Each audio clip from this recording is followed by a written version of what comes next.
और आज बात सत्य और तथ्य में बात होगी जेनजी की। नेपाल में तख्ता पलट के बाद से भारत में जेनजी पर विपक्ष का खूब प्यार उमड़ रहा है। मानो पूरी विपक्ष को उम्मीद की नई किरण दिख गई हो।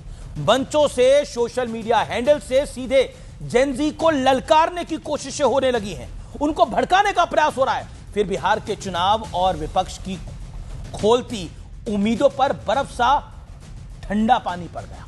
लेकिन भारत के जेनजी ने विपक्ष की बात क्यों नहीं मानी?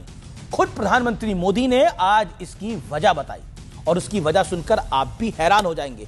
सत्य और तथ्य में आज बात होगी भारत की उस युवा पीढ़ी की जिसे जेनजी भी कहा जा सकता है। जेनजी यानी वो युवा जो 1997 से 2012 के बीच पैदा हुए हैं। ये युवाओं का वो वर्ग है जो इस वक्त या तो करियर बनाने में व्यस्त होंगे या फिर हायर स्टडीज रिसर्च की तैयारी कर रहे होंगे। ये सत्य और तथ्य है। इसलिए हम ये कह सकते हैं कि भारत के जेनजी अपना और देश का भविष्य बनाने के लिए कड़ी मेहनत में लगे हैं। उनके पास सियासी मोहरे बनने का वक्त नहीं है।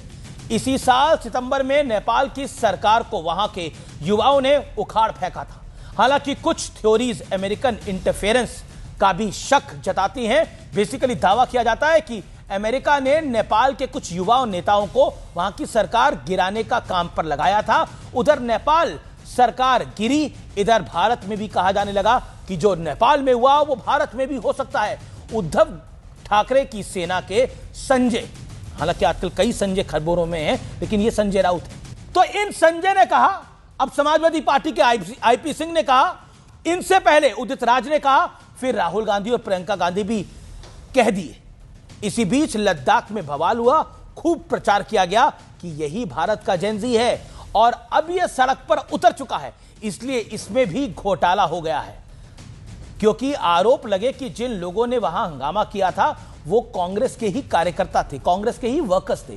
कुल मिलाकर बात यह है कि जेनजी ने भी अभी तक विपक्ष की उम्मीदों पर पानी ही फेरा है और प्रधानमंत्री मोदी ने गुरुवार को इसकी वजह भी बता दी। जरूर सुनिएगा।